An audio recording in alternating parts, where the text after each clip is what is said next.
అదొక game షోనా? Big boss అనే show ఒక దరిద్రమైన షో అండి.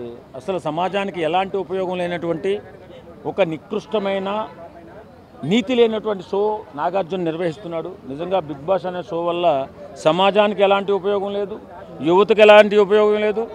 యువతను సర్వనాశనం చేయడానికి బయలుదేరినటువంటి ఒక షో బిగ్ బాస్. ఇలాంటి దుర్మార్గమైన షో నిర్వహిస్తున్న ఆ నిర్వాహకుడు ఎవడైతే ఉన్నాడో నాగార్జున, నిజంగా సమాజాన్ని సర్వనాశనం చేయడానికి బయలుదేరినట్టుగా ఉంది. చాలా బాధగా అనిపిస్తుంది.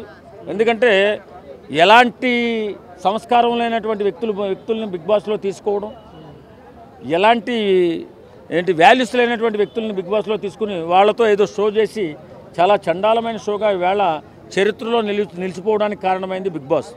నిజంగా ఏం చెప్పాలో నాకు అర్థం కావట్లేదు. నాగార్జున గారికి ఒక సూచన చేయాలనుకుంటున్నాను. నాగార్జున గారు, మీ నాన్నగారు సంపాదించారు, మీరు సంపాదించుకున్నారు, మీ పిల్లలు సంపాదించుకున్నారు.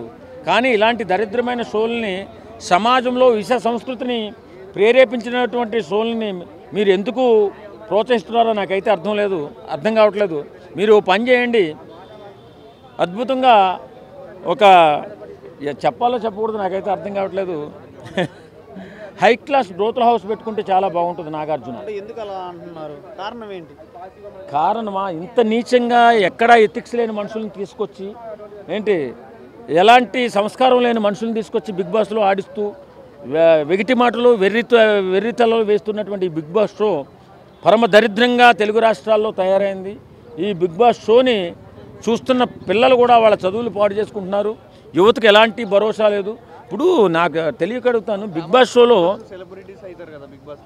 వాళ్ళు సెలబ్రిటీ అవడం కోసం రాష్ట్రాలని నాశనం చేసేస్తారా? వీడు నాగార్జున అనేవాడికి డబ్బులు రావడం కోసం, అంటే సమాజంలో విష సంస్కారాన్ని ఏమో ప్రబలించేలాగా చేసేస్తాడా? అంటే అత్యధిక టీఆర్పీ ఉన్న షో ఏదంటే బిగ్ బాస్ అని చెప్తూ ఉంటారు మనకి. మరి దాన్ని ఎలా అంటాం? కరెక్ట్. అవునా? బిఎఫ్ వీడియోలు కూడా చాలా అత్యధిక రేటింగ్లో ఉంటాయి. అవి కూడా ప్రజలకు చూపిద్దామా? సంస్కారవంతమైన షోలు పెట్టండి, ప్రజలకి సంస్కారవంతమైన షోలు చూపించండి, యువతకి భరోసా కల్పించేటటువంటి షోలు చూపించాలి తప్ప నీ రేటింగ్ కోసం, నీ సంపాదన కోసం, నీ పేరు కోసం, నీ ప్రతిష్టల కోసం సమాజాన్ని నాశనం చేస్తానంటే ఎవడో ఒప్పుకునేది లేదు. అలాంటి సిచ్యువేషన్ లోపల ఏం జరగట్లే కదా, మీరు అంటున్నారు కదా. అవునా? చెప్పండి, ఏం చూసారు మీరు బిగ్ బాస్ అలాంటి షో? దాంట్లో అసలు ఏదైనా సంస్కారవంతమైన మాట ఉందా అక్కడ? కాదు. దివ్యల మాధురి ఏదో ఆమె ఎలాంటి వ్యక్తి? మ్యారేజ్, మన కుటుంబ వ్యవస్థని చాలా గౌరవంగా చూసుకునే దేశం మనది, రాష్ట్రం మనది.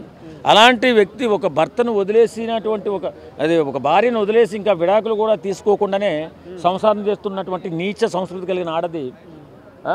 అలాంటి వ్యక్తిని తీసుకొచ్చి వెర్రి చేష్టలు, వెకిలి పనులు చేపిస్తున్నాడు. ఎంతకంటే వ్యభిచారం ఏదన్నా ఉందా? అంటే బట్టలు ఇప్పేసి చేసుకుంటే వ్యభిచారమా? అంతేగాని సమాజంలో ఇలాంటి విశ్వ సంస్కృతి చేసేది కూడా వ్యభిచారం కింద అవుతుంది. అందుకే హై క్లాస్ వ్యభిచారం కంపెనీ పెట్టుకో నాగార్జున అని చెప్తున్నాను.